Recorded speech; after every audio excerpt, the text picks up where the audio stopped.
हमारी आज की कहानी सच किसी एक व्यक्ति की कहानी नहीं है, बल्कि ये झूठ की परतों के नीचे दबे सच के सतह पर आने की कहानी है।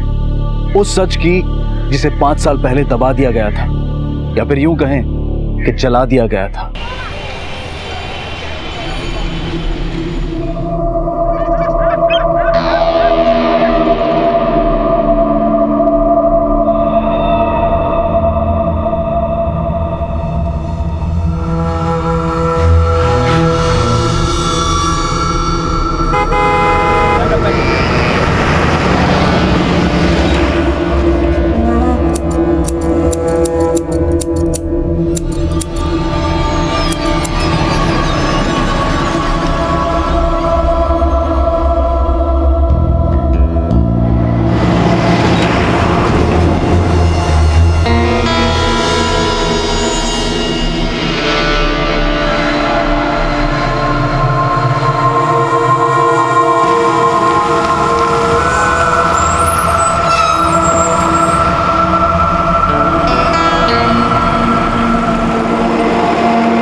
वो जिंदा है। हाँ? वो जिंदा है। कौन जिंदा है? हम काम कर रहे थे और वो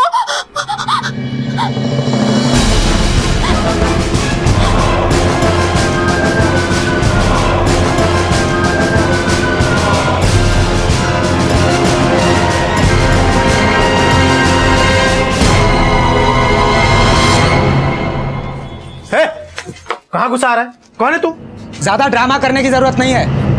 पहले ये बताओ बीना और विद्या कहाँ हैं? और ये 2 तल्ला किससे पूछकर ठोक दिए हो? और वो जो हाईवे वाली जमीन है उस पर बिल्डिंग किससे पूछकर बनवा रहे हो? अच्छा, हे भगवान, कौन है ये है कौन? अम्मा हम सुनील हैं, तुम्हारा बेटा सुनील। सुनील? वो तो मर गया।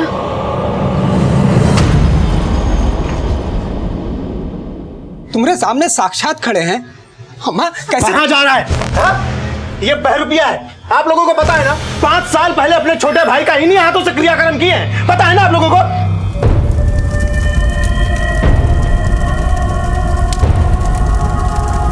बकवास बंद करो। ये देखो हमारा कटा हुआ उंगली देखो ना, पहचानते हो ना? ए अम्मा तू तो अपने खून को पहचानती है ना? ये देखो ना, 5 साल पहले गंगा में अस्थियां विसर्जित की है हमने उसकी। बहरूपिया है ये। चलो। अरे भैया ऐसे टलने वाले नहीं हैं हम सुनील हैं, सुनील हैं हम। हमको बताओ बीना और विद्या कहाँ हैं? बताओ हमको।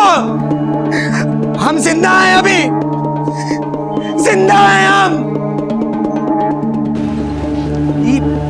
ये कौनो परे तो रेत है का कहे 13वीं का भोज खाया है उसका। अरे माँ, अरे कहाँ झांक के देख रही है? कोनो भूत प्रेत नहीं है, बहरूपिया है, बहरूपिया। अभी पुलिस को फोन करते हैं, आपके पिछवाड़े पे 4 डंडा मारेगी ना, सारा भूत प्रेत भाग जाएगा।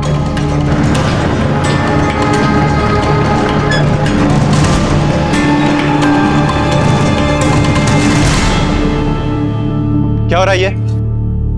साहब हम फोन किए थे। ये देखो सुबह से ढीठ की तरह बैठा है, पता नहीं कौन है, जा ही नहीं रहा है। साहब हम सुनील हैं साहब, हम जिंदा हैं साहब। जिंदा है साहब। ये देखो हमारे असली भाई सुनील का मृत्यु प्रमाण पत्र 5 साल पहले मर गया था और कहता है कि हम सुनील हैं। बेवकूफ बना रहा है सबको। साहब हम सच कह रहे हैं साहब, हम जिंदा, हम सुनील हैं साहब। पहले तुम थाने चलो, वहां सब मालूम चल जाएगा। हमको कहा थाने ले चलो साहब। हम साहब हम सुनील, हम सच बोल रहे हैं साहब, हम जिंदा हैं साहब। हम जिंदा हैं, हम जिंदा हैं। जिंदा है वो तो दिख रहा है, सच सच बता कौन है वरना। मैडम हमारा यकीन करो मैडम, हम सुनील हैं मैडम, जिंदा है। आप हमारा ये पहचान पत्र देख लो, हमारा है पहचान पत्र। जैसे तुम नकली हो, ये भी तो नकली हो सकता है। और ये क्या है? तुम्हारा डेथ सर्टिफिकेट फर्जी है, टोटल फर्जी है मैडम। फर्जी है? फर्जी है ये? तुम्हारा पूरा फैमिली बोल रहा है, इतने सारे गवाह मौजूद हैं, तुम्हारा क्रियाक्रम हुआ है, डेथ सर्टिफिकेट है, सब झूठ, एक तुम ही सच है। राजा हरिश्चंद्र हो क्या? मैडम हमारे खिलाफ साजिश की है, हमारी अम्मा और भैया ने मिलकर हमारी जमीन हड़पना चाहते हैं। हम सच कह रहे हैं मैडम, हम सुनील हैं मैडम। तो 5 साल पहले जो एक्सीडेंट हुआ था वो सुनील कौन था जो मर गया? हम मानते हैं मैडम, हमारा एक्सीडेंट हुआ था, लेकिन हम बच गए थे मैडम, हम जिंदा हैं मैडम।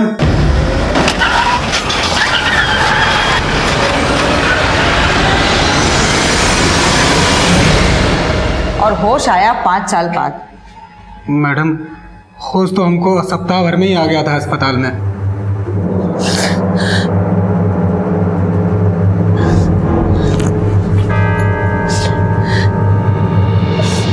मैडम हमको पूरा यकीन है कि हमारा एक्सीडेंट नहीं हुआ था, हमको मरवाने की साजिश की गई थी, हम और भैया ने मिलकर, ताकि हम मर जाएं और हमारी ज़मीन वो हड़प सकें। और यही हुआ, हमारे मरने की खबर फैली, जीजा और भैया ने मिलकर एक बिल्डर से बात की हमारी ज़मीन बेचने की। और मैडम इन लोगों ने हमारी बीना पर बहुत दबाव बनाया।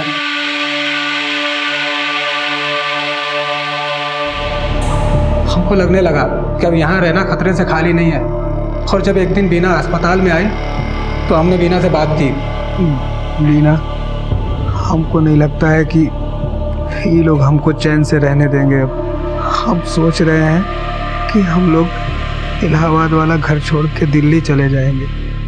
अस्पताल से डिस्चार्ज होने के बाद हम लोग दिल्ली जाने वाले थे और हम बीना और विद्या का इंतज़ार कर रहे थे अस्पताल में। लेकिन उस दिन बीना और विद्या कोई अस्पताल नहीं आया, तो हम फौरन इलाहाबाद वाले घर गए।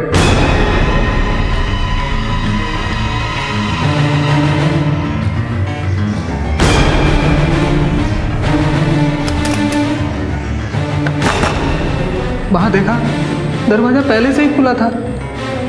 अंदर देखा सारा सामान अस्त व्यस्त पड़ा हुआ है। हम समझ गए कि ज़रूर इन लोगों ने कुछ किया है। हमने तय किया कि अब इनसे गांव जाकर बात करी जाएगी। हम फौरन गांव के लिए निकल गए और जैसे ही बस पे चढ़े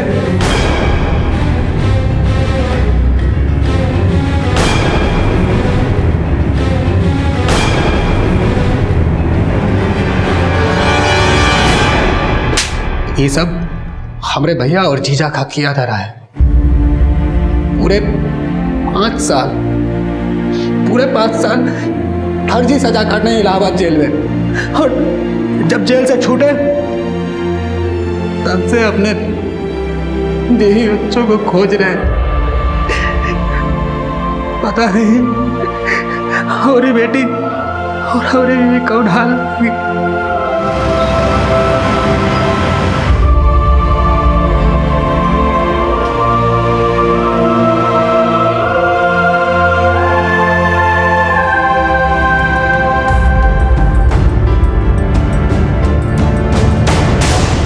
तुम्हारी बीवी को पता था कि हरीश और उसके परिवार वालों ने सारे गांव के सामने तुम्हारे अंतिम संस्कार का नाटक किया, तो ये बात उसने तुम्हें हॉस्पिटल में आके क्यों नहीं बताई? जरूर बीना की कोई मजबूरी रही होगी, और जीजा और भैया वैसे भी बीना के पीछे पड़े थे हाथ धोकर। और जब उनको पता चला होगा कि हम बीना और हमारी बेटी दिल्ली जाने की तैयारी में है, तो जरूर वही लोग अगवा किए हैं उनको। इलाहाबाद से 70 किलोमीटर दूर गांव चकेसरी में दिन दहाड़े कोई मरा हुआ लौट आया। क्या ये एक बहरूपिया था या फिर वाकई में खुद सुनील? और अगर ये सुनील था तो फिर वो कौन था जिसका 5 साल पहले अंतिम संस्कार कर दिया गया था? हमने सुनील की पत्नी बीना को दिल्ली की सड़कों पर भीख मांगते देखा, पर वो वहां पहुंची कैसे? और सुनील और बीना की बेटी विद्या इस वक्त कहां थी? क्या कुछ और गुजरा था इन 5 सालों में? मैम, सुनील सच कह रहा था। 5 साल पहले वो इलाहाबाद के गवर्नमेंट हॉस्पिटल में भर्ती था। ये रही उसकी रिपोर्ट। 3 महीने वो हॉस्पिटल में ही था। मैं उसके बाद डिस्चार्ज होते ही ड्रग्स के केस में वो पकड़ा गया। उसने 5 साल की सजा भी काटी है इलाहाबाद सेंट्रल जेल।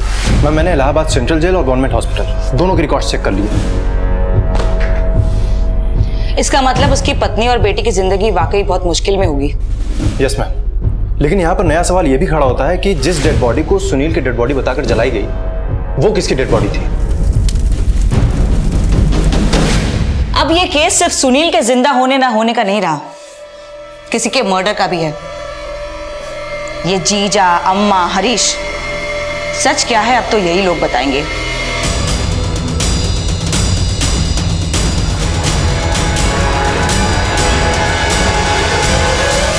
सितंबर 2010 को आपके भाई की मौत हुई थी, कैसे पता चला आप लोगों को? मैडम फोन आया था, हम खेत में काम कर रहे थे, बोली कि सुनील का एक्सीडेंट हो गया है, डेथ हो गई है उसकी। खबर सुनते हमारा तो प्राण ही निकल गया। घर पहुंचे तो बेटा और बेटी।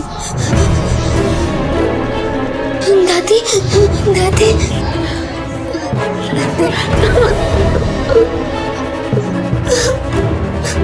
हम लोग पहुंचे तो बीना बोली कि 1.5-2 घंटा पहले ही डॉक्टर सुनील को मृत घोषित कर दिया था। लाश भाई की थी या नहीं ये भी ध्यान नहीं दिया आप लोगों ने? नहीं मैडम, वो भाई का ही लाश था। सुनील के दाहिने हाथ की उंगली कटी थी और लाश की भी, और बीना भी बिलक बिलक के बहुत रो रही थी। विद्या भी सदमे में थी। तो इसका मतलब कि जो आदमी लॉकअप में हमारे यहाँ बंद है वो अगर सच में सुनील है तो 5 साल पहले सुनील की मौत का नाटक बीना ने रचा। हाँ मैडम, संभव है। वो ऐसा क्यों करेगी? त्रिया चरित्र और क्या? ये सब कुछ आपके अलावा किसी और ने देखा था? मैडम, हमारी बड़ी बहन के पति, मतलब हमारे जीजा जी, माधव जी, ये रहते इलाहाबाद में। ये सारी जमीन और वहां वो हाईवे वाली जमीन, इसी जमीन के टुकड़े की वजह से झगड़ा था ना आप लोगों के? अरे नहीं नहीं मैडम, कोनो झगड़ा नहीं था। वो पिताजी के देहांत के बाद पैसे की थोड़ी तंगी आ गई थी, इसलिए हम ये टुकड़ा बेचना चाहते थे जमीन का। सुनील बेचने नहीं देना चाहता था, वो जिद पे अड़ा हुआ था। उसके मरने के बाद एक दिन बीना आई और वो बोली कि जमीन का टुकड़ा बेचना है, वो तैयार थी। बीना को हिस्सा दिया था जमीन का? हाँ मैडम, पूरा 50 लाख। उसका कोई रसीद या कोई कागज? मैडम ये तो घर की बात थी, उसमें काहे की रसीद? बड़ी हैरानी की बात है हरीश बाबू, तुम्हारी भाई की लाश को तुम में से किसी ने पहचाना नहीं। बीना को जमीन का 50 लाख रुपया दिया, उसका ना कोई रसीद ना कोई कागज। और तुम्हारी बात सच है या झूठ, इस बात का इकलौता गवाह थी बीना और उसकी बेटी विद्या, जो गायब है। बड़ा ही सहूलियत वाला खेल खेले हो। आप चाहो तो हमारे जीजा जी से पूछ लो, पढ़े लिखे आदमी है, बैंक में कैशियर है। मैडम, बीना का फोन हमको भी आया था। हमारे घर पहुंचने से पहले हरीश और मेरी सास वहां पहुंच चुके थे। चेहरा पूरी तरह से बिगड़ गया था, पहचानना मुश्किल था मैडम। और उसका भी दाहिने हाथ का उंगली कटा हुआ था, जैसे सुनील का कटा था। वो जिंदा है मैडम? सच में चौंक रहे हैं, चौंकने का नाटक कर रहे हैं? हम काहे नाटक करेंगे मैडम? सुनील ने बयान दिया है कि आप हरीश से बहुत क्लोज थे। जमीन का खरीदार आप ही का कोई जानकार आदमी था और जमीन की बिक्री में 5% का कमीशन आप भी खाए हैं। हम कुछ नहीं किए मैडम, हमारे यकीन कीजिए। हमको तो लगता है कि जो भी कुछ हुआ है ना, ये सब वो बीना नहीं करवाया।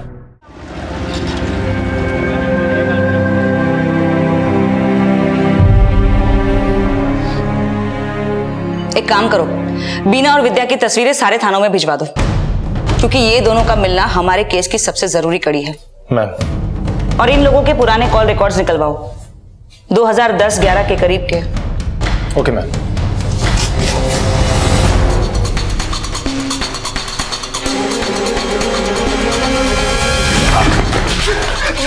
अरे हमको मार खा रही है मैडम, और हमको फिर से काहे बुलाई? उसने तो सब सच बता दिए थे। ये लो तुम्हारे कॉल रिकॉर्ड। एक्सीडेंट वाले दिन बीना ने तुमको नहीं, तुमने बीना को फोन किया था। और तुम एक ही नहीं हो जो झूठ बोल रहे हो कानून से, कोई और भी है तुम्हारे साथ जो कानून से झूठ बोल रहा है। तुम्हारा जीजा माधव। पता नहीं कैसे। एक मिनट मैडम, याद आया। दरअसल मैडम वो दिन ना बीना हमको बार बार फोन कर रही थी। हम बीना से बात नहीं करना चाहते थे, मगर वो बार बार फोन कर रही थी, तो फिर हमने उसको वापस से फोन किया और फिर उसने हमको सुनील का डेथ के बारे में बताया। फिर हमने जीजा को फोन करके सुनील का डेथ के बारे में बताया। एक तो अपने ही भाई का एक्सीडेंट करवाया, ऊपर से उसको मरा हुआ साबित किया, उसकी बीवी और बेटी को कहीं गायब करवा दिया, और जमीन के जो 1.25 करोड़ रुपए मिले वो भी खुद ही डकार कर गए। ये एकदम झूठ है। सच ये है कि मातम के 15 दिन के बाद बीना घर आई थी। हमने बहुत इज्जत से उसका हिस्सा 50 लाख रुपए दे दिया था। नहीं नहीं मैडम, बीना ऐसा नहीं कर सकती है। हम जानते हैं बीना को अच्छी तरीके से। ये सब हमारे भैया और अम्मा की करतूत है। पहले हमको फंसा, अब हमारी बीना को भी फंसा रहे हैं। सच क्या है और झूठ क्या है ये तो बीना के सामने आने पर ही पता चलेगा।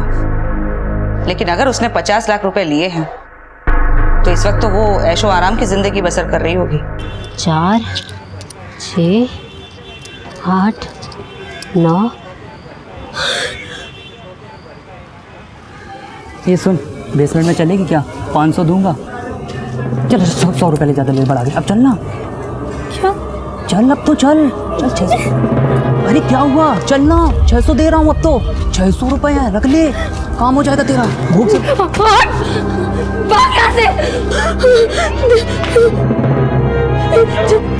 नहीं पागल है यार ये। छेड़ रहा है हमको, छेड़ रहा है ये।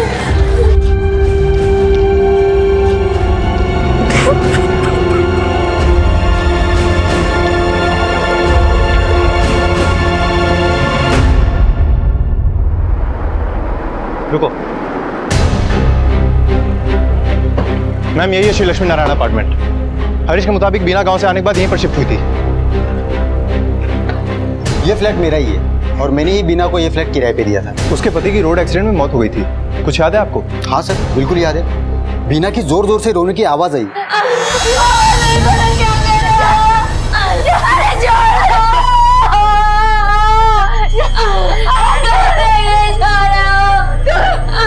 आपने सुनील को, मतलब उसका चेहरा देखा? जब तक मैं वहाँ पहुँचा, उसका भाई, उसकी माँ, उसके जीजा वहाँ पहुँच गए थे और उसका भाई और उसका जीजा उसे सफेद कपड़े में बांध रहे थे। तो मैंने मतलब बॉडी देखी लेकिन शक्ल नहीं देख पाया। चेहरा नहीं देखा तो पता कैसे चला कि सुनील की बॉडी थी वो? उसके भाई ने मुझे बताया कि उसका एक्सीडेंट हो गया है। ये बीना के हालात कैसे थे?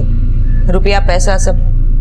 नहीं मैडम, हालात तो बहुत खराब थे। मतलब 2 महीने का किराया भी बाकी था तो उसने फ्लैट खाली कर दिया। बीना जब तक यहाँ रहती थी कोई और भी आता था उसे मिलने के लिए? सुनील का भाई और उसके जीजा आते थे कभी कभी। उसकी बेटी विद्या? वो मैडम, हाँ वो यहीं पे एक स्कूल है, सिस्टर कॉन्वेंट स्कूल, उसमें पढ़ती थी, 5वीं में थी। ये देखिए मैम, विद्या कुमारी। इसने अचानक से ही अक्टूबर 2010 में स्कूल छोड़ दिया था। स्कूल लिविंग सर्टिफिकेट नहीं लिया? लगभग 2 महीने बाद जो है इसकी माँ इसका स्कूल लिविंग सर्टिफिकेट ले गई। इसके बाद ये लोग कहाँ शिफ्ट हुए, कुछ आइडिया आपको? वो लोग दिल्ली शिफ्ट होने की बात कर रहे थे और तो और स्कूल का नाम भी उन्होंने बताया था, आरएन इंटरनेशनल स्कूल।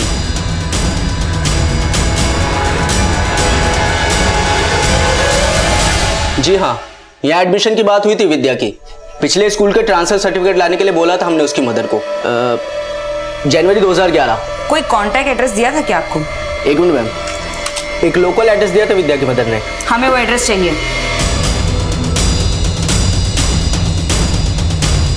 इस औरत को पहचानते हो?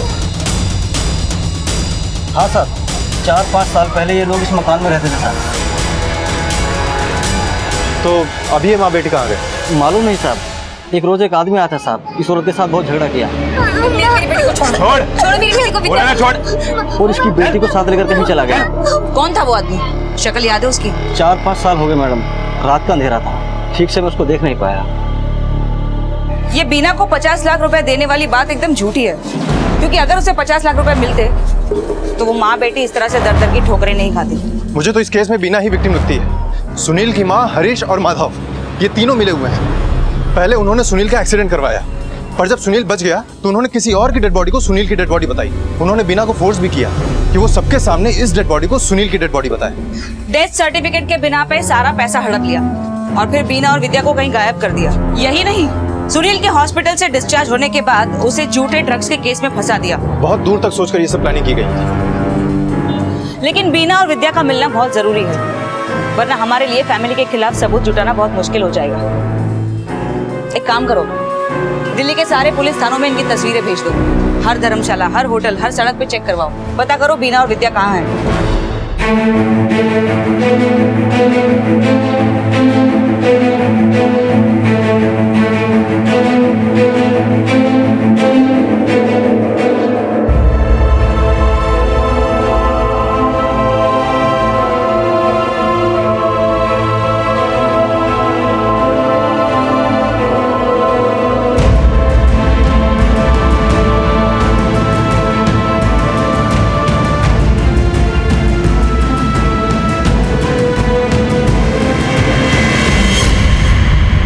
ये केस इतना सरल नहीं था जितना कि ये लग रहा था। इसकी गहराइयों में जा पाना उतना आसान नहीं था। पुलिस के सामने कई सवाल मुंह उठाए खड़े थे। कहां थी विद्या और विद्या की मां बीना? वो किसकी लाश थी जिसे 5 साल पहले सुनील मानकर जला दिया गया था? इन सवालों के जवाब पुलिस ढूंढ रही थी और उधर सुनील की मुश्किलें कम होने का नाम नहीं ले रही थी। कहाँ आए हो तुम लोग इधर? देख बेटा, माना तुम सुनील हो, पहचानने में थोड़ी गलती हुई हमारी। जाने दो ना, छोड़ दो सब, केस वापस ले लो। सुबह शाम थाने जाकर तंग आ चुके हैं।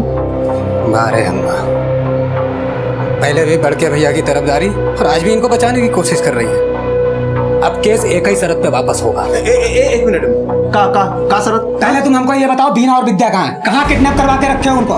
मरवा दिया या बेच दिया उनको? भाई कहाँ बकबक कर रहा है? हम कुछ नहीं जानते उनके बारे में। अरे जानते कहाँ नहीं है? आप ही तो कागज पे दस्तखत करवाए थे उससे, हैं? हम हॉस्पिटल में, ये भी तुमको पता था। ब्लैकमेल किया उनको, हमरे बैग में ड्रग्स रखवा दिए और हमको गिरफ्तार भी करवा दिए। मुंह तोड़ देंगे तुम्हारा साले। यहाँ लगा रहे हो हरीश, मारेंगे इसको। यहाँ लगा रहे हैं हम।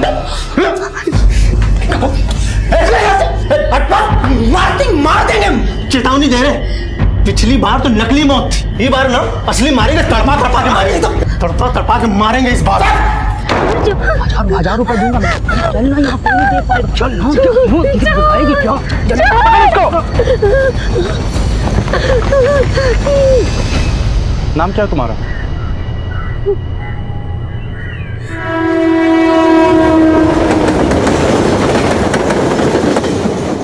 हम हरीश को फोन नहीं किए, ना कोई मिस्ड कॉल दिए। हमको और सुनील को सुनील का फैमिली बहुत पसंद नहीं करता था, तो हम काहे फोन करेंगे उन्हें। उस दिन तो हरीश हमको फोन किया, बोला सुनील का एक्सीडेंट हो गया, वो मर गया। हम विश्वास नहीं किए। हम बहुत बार सुनील का फोन ट्राई किए, बार बार फोन ट्राई किए, पर मिल ही नहीं रहा था। फिर कुछ देर बाद अम्मा और हरीश एक डेड बॉडी, एक डेथ सर्टिफिकेट के साथ फ्लैट पर आए। अस्पताल में है वो, एक्सीडेंट हुआ है मगर जिंदा है। अगर हमारी बात नहीं मानेगी ना तो वहीं पर मार देंगे उसको, समझी? चल इस पे दस्तखत कर इस पे दस्तखत। और मैडम हम फिर भी माने नहीं उसकी बात, हम मना कर दिए। जो है घर पर वो हमारी एक नहीं सुना।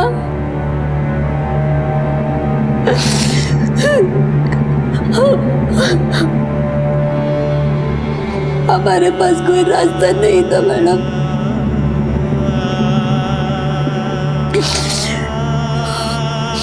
हमको लगा कि हम बोलेंगे तो सुनील का और विद्या का जान खतरे में आ जाएगा। थोड़ी देर बाद वहां पे जीजा जी आए। लाश को ठिकाने लगाना पड़ेगा, इसका क्रियाकर्म करना पड़ेगा। ऐसे क्यों बैठी है? इसको बोलना रो, पड़ोसी को लगना चाहिए इधर लाश है।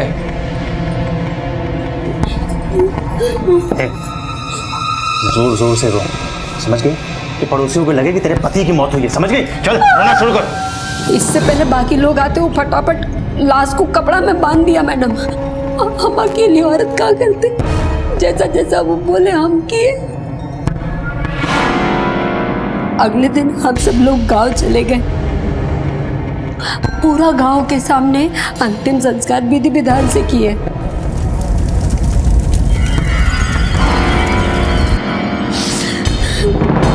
हमसे जबरदस्ती वो कागज पर दस्तखत भी करवाया वो हरीश। फिर हम गांव से इलाहाबाद वापस आ गए। अस्पताल जाके इनसे मिले, बहुत चोट आया था इनको। यहाँ से विद्या का नाम कटवाया और दिल्ली के एक स्कूल में बात कर ली है हम लोगों ने। 3 महीना बाद जब सुनील डिस्चार्ज हुए तो हमको बस स्टैंड पे जाके मिलना था उनसे दिल्ली जाने के लिए। पता नहीं कैसे वो हरीश फिर फ्लैट पे आ गया। कहाँ जा रही है? दिल्ली? तुझे क्या लगा हमें पता नहीं चलेगा, चुपचाप भाग जाएगी? हमको जाने दो, हम किसी को कुछ नहीं बताएंगे। हमको पैसा भी नहीं चाहिए, आप सब रख लो बस। हमको जाने दो। पक्का किसी से कुछ नहीं कहेगी? नहीं नहीं बिल्कुल नहीं। सुनील को भी कुछ नहीं बताएंगे हम। पता नहीं कैसे उसका मन बदल गया, बोला चलो हम तुमको छोड़ के आते हैं बस स्टैंड पर। फिर क्या हुआ? फिर वो हरीश हमको इनसे मिलाने की बजाय दिल्ली लेके चला गया। वहाँ एक बस्ती दौला कुआं, वहाँ हमको एक किराए का मकान भी दिलाया। बोला सुनील यही आएगा, वो पैसा लेके आ रहा है। इलाहाबाद आने की जरूरत नहीं अब, वरना इस बार सुनील को सच में मार देंगे। उसके बाद हम पूरा एक महीना इंतजार किए मैडम, सुनील नहीं आए। रोज सोचते थे आज आएंगे कल आएंगे। एक रात हरीश फिर आया। हम पूछे कहाँ है हमारा पति, तुम बोले थे आएगा, आया ही नहीं अभी तक। अंदर रहना, और शोर करेगी ना तो जान से मार दूंगा। मैं हमको छोड़ दो, हम आपका हाथ जोड़ते हैं। हमको जाने दो ना, आप काहे कर रहे हैं ऐसा? हमको जाने दो, हमको जाने दो।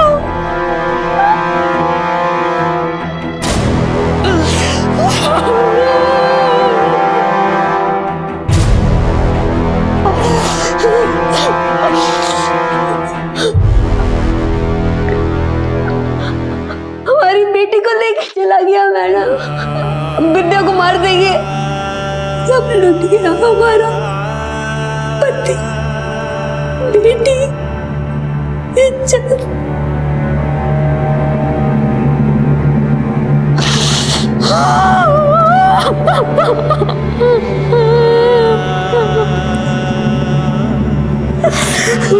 आपकी जिंदगी में वाकई बहुत तकलीफ आई है, लेकिन अभी भी एक उम्मीद बाकी है आपके लिए। सुनील जिंदा है।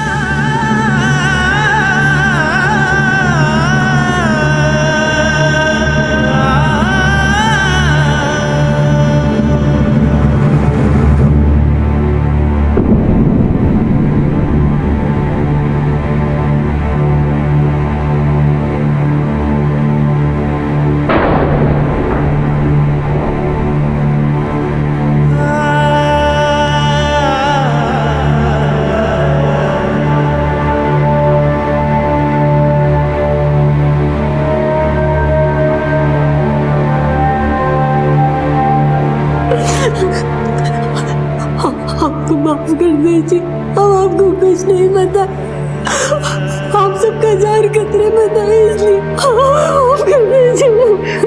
नहीं बेरा, हमको कोनो शिकायत नहीं है तुमसे। हाँ, कोनो शिकायत नहीं है। मैडम जी, अब हमारी बिटिया को भी ढूंढ दो।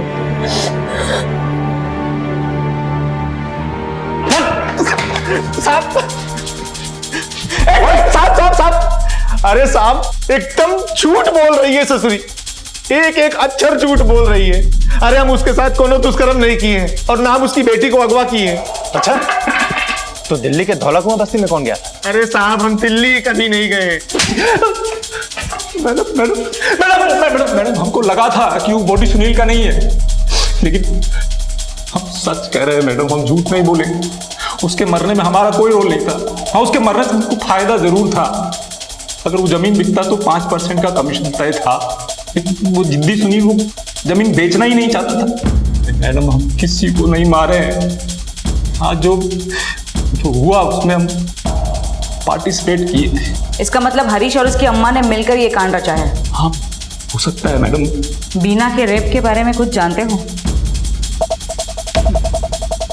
बीना के साथ दुष्कर्म 4-5 साल पहले हुआ है और हमारे लिए अब ये साबित करना कि दुष्कर्म हुआ था ये बहुत मुश्किल हो जाएगा।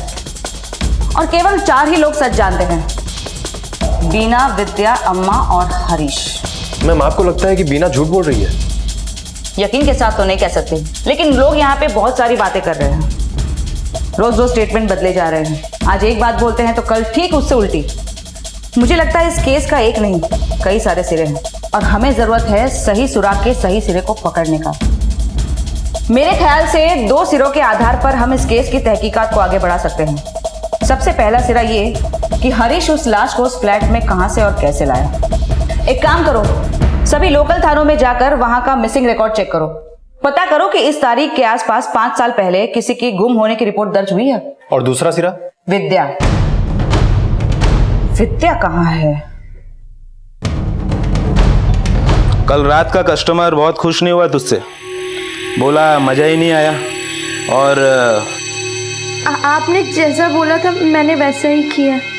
पहले बात सुन मेरी, ज्यादा जुबान मत लड़ा।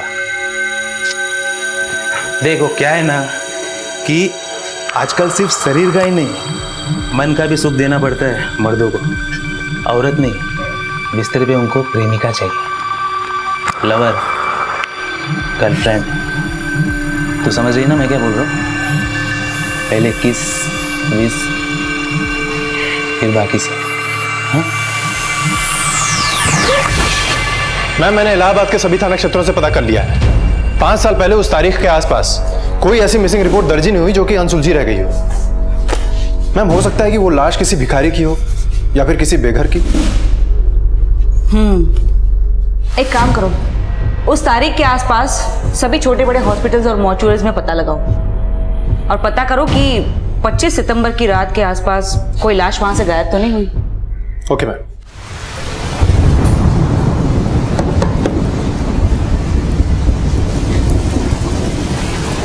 बस बस, पता नहीं तकदीर भी कहाँ खेल खेल रही है। एक बेटा घर में होता है तो दूसरा जेल में। अच्छा, हरीश के लिए अभी भी तुम्हारा छाती फट रहा है? आओ। नीचे रुकने की कोई जरूरत नहीं है, तुम दोनों ऊपर वाला कमरा ले लो। तुम दोनों का शक्ल नहीं देखना है हमें। बीना के साथ दुष्कर्म किया है तुम्हारा बेटा, और हमारी विद्या को भी अलग किया है हमसे। अगर ऐसा किया है ना उसने, तो कोई गलत नहीं किया है, सही किया है। यह औरत है ही उसी के लायक।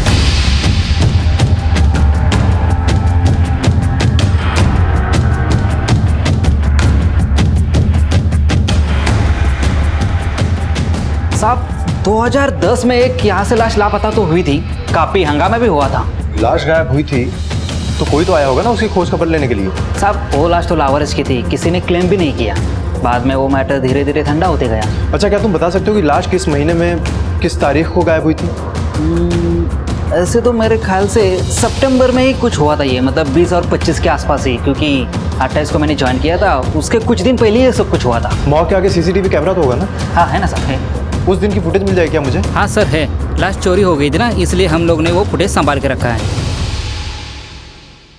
हाँ सर, ये देखिए, यही है 25 सितंबर 2010 का फुटेज।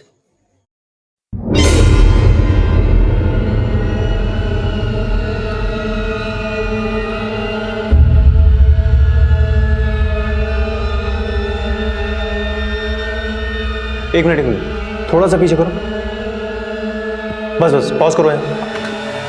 ये वार्ड बॉय कौन है? सर अगर ये रेगुलर बेसिस पे होंगे तो इनका रिकॉर्ड मिल सकता है, लेकिन डेली बेसिस पे आए होंगे तो मुश्किल है, रिकॉर्ड नहीं मिल सकता सर। इस सीसीटीवी कैमरे की फुटेज निकलवाओ, और ये जो आदमी डेड बॉडी खरीद रहा है उसकी फोटो सारे थाने में सर्कुलेट करो।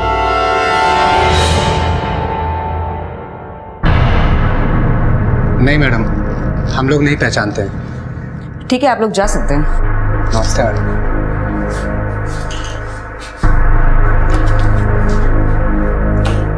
मैम, दिल्ली पुलिस से रिपोर्ट आई है, लड़की की अभी तक कोई खबर नहीं। तो खबर निकालो। लड़की की उम्र अभी 15-16 साल की है, और अपराध की दुनिया में ये बहुत ही खतरनाक उम्र होती है। तू कभी रेप पार्टी गई है? ये रेप पार्टी क्या होता है? चल मैं लेकर चलता हूँ तुझे आज जिंदगी की सबसे खुशनुमा रात जीने के लिए। वहां तेरे मोहित बाबू भी आएंगे।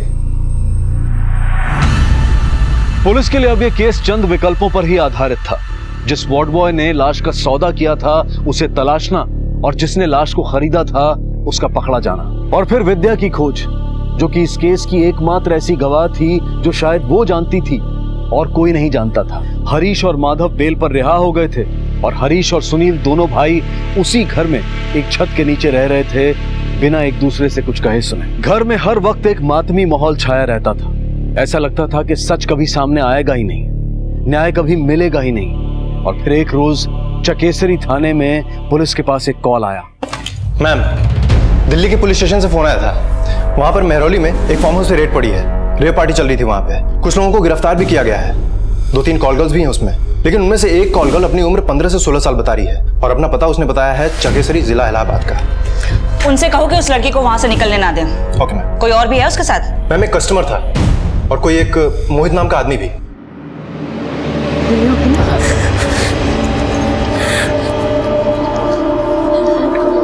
मैडम हाँ, हमारी बच्ची विद्या कुछ। पापा पापा पापा, आप जिंदा हो? मेरी बच्ची विद्या। हमको ज्यादा तो कुछ याद नहीं, बस इतना याद है कि 5 साल पहले पापा मर गए थे। फिर हम लोग गांव गए, वहाँ पापा का अंतिम संस्कार हुआ। फिर हम इलाहाबाद आ गए और फिर वहाँ से दिल्ली, और दिल्ली में फिर मोहित सर ने हमें जबरदस्ती गंदे धंधे में डाल दिया। हम बहुत रोए, बहुत गिड़गिड़ाए, पर उन्होंने हमारी एक भी नहीं सुनी। हमने बहुत हाथ जोड़े उनके सामने।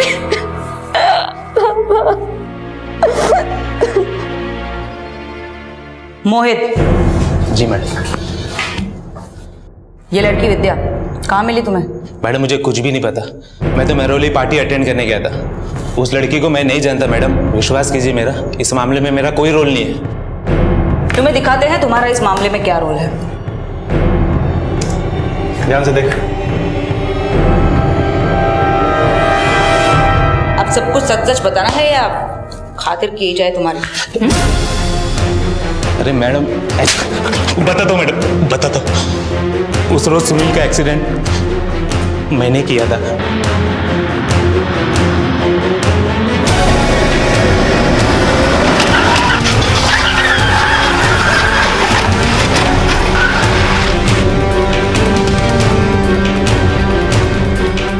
वहां पब्लिक आ गई और मुझे भागना पड़ा।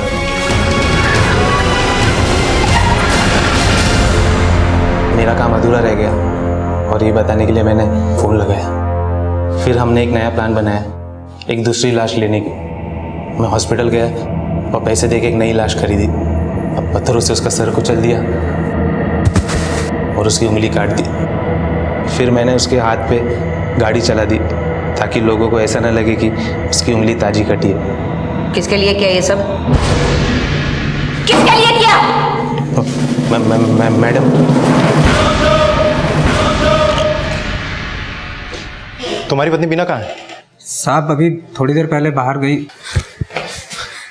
हवलदार, तुम में से किसी ने देखा क्या बीना कहाँ गई? उसको तो बाहर की तरफ जाते हुए देखा सर। बात क्या है साहब? उसका नंबर है क्या तुम्हारे पास? हाँ है ना। कॉल करो। आप जिस नंबर को डायल कर रहे हैं स्विच ऑफ है। फोन तो स्विच ऑफ आ रहा है उसका। हवलदार सर, एक काम करो, इसके साथ जाओ, देखो कि बीना कहाँ है। आसपास ही कहीं होगी, ज्यादा देर पहले नहीं निकली है। और जैसे ही वो मिलती है मुझे बताना। जाओ जल्दी जाओ।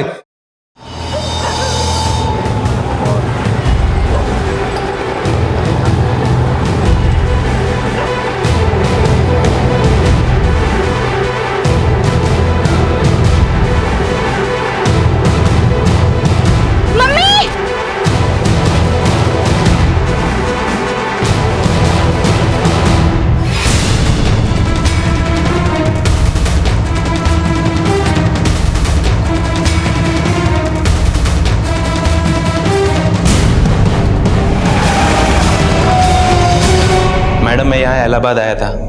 ये औरत बीना मुझे यही मार्केट में मिली। अपने पति से बोर, अपनी शादी से बोर, कहती थी कि दिन भर बिजी रहते। हम मिलने लगे। कहाँ मिलते थे? होटल में कमरा बुक करते थे।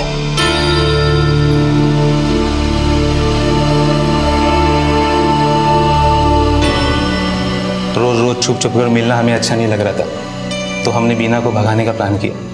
पति के पास जमीन तो थी उसकी, तो बस पहले पति को मारने का प्लान और फिर डेड बॉडी। जमीन बिकी, बीना को उसका हिस्सा मिला। यानी सुनील के बड़े भाई का इसमें कोई हाथ नहीं था? नहीं मैडम, पर बीना का पति तो अब तक जिंदा था। तभी तो मैंने उसको रास्ते से हटाने के लिए एक नया प्लान बनाया, और वो जब बीना से मिलने निकला तब मैंने मौका देखते उसके बैग में ट्रक प्लांट कर दिया, और पुलिस को भी मैंने ही लीड दे दी। बस स्टैंड पे पुलिस ने उसे धर दबोचा। और फिर दिल्ली निकल गए तुम तीनों? जी मैडम। और बीना के 50 लाख? उसे बहला फुसला कर मैंने सब पैसे ले लिए मैडम। और उसकी बेटी भी? कहाँ ले गया था उसको? कहाँ ले गया था उसको?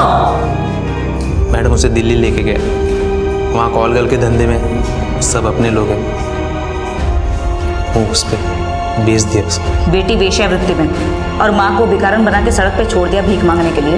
यही जिंदगी प्रॉमिस किया था क्या तू उसको? बीना अपनी वैवाहिक जिंदगी से बोर हो चुकी थी। नतीजा, उसने उसे एक झूठ से बदलने की कोशिश की और ऐसे परिणाम सामने आए कि कुछ बचा ही नहीं। परिवार, इज्जत, बेटी, पति, जान, सब कुछ चला गया। इलाहाबाद की एक सत्र अदालत ने हरीश और माधव को बरी कर दिया और मोहित को धोखाधड़ी, देह व्यापार, अपहरण और अटेम्प्ट टू मर्डर के इल्जामों में आजीवन कारावास की सजा सुनाई। जिंदगी सच के आधार पर चलती है, और अगर हम उस सच के रास्ते पर ना चलें तो बना बनाया आशियाना उजड़ने में और जिंदगी की मीठी अनुभूतियों को कड़वा सच बनने में ज्यादा वक्त नहीं लगता। इसी विचार के साथ अब मैं अनूप सोनी आपसे विदा लेता हूं। फिर मुलाकात होगी अगले एपिसोड में एक और चौंका देने वाले केस के साथ। तब तक अपना और अपने परिवार का ख्याल रखें और देखते रहें क्राइम पेट्रोल डायल 100। सबक एक को, सीख हम सबको। जय हिंद। क्राइम पेट्रोल्स के और भी दिलचस्प कहानी देखने के लिए हमारे चैनल को सब्सक्राइब करें और बेल आइकॉन दबाना न भूलें।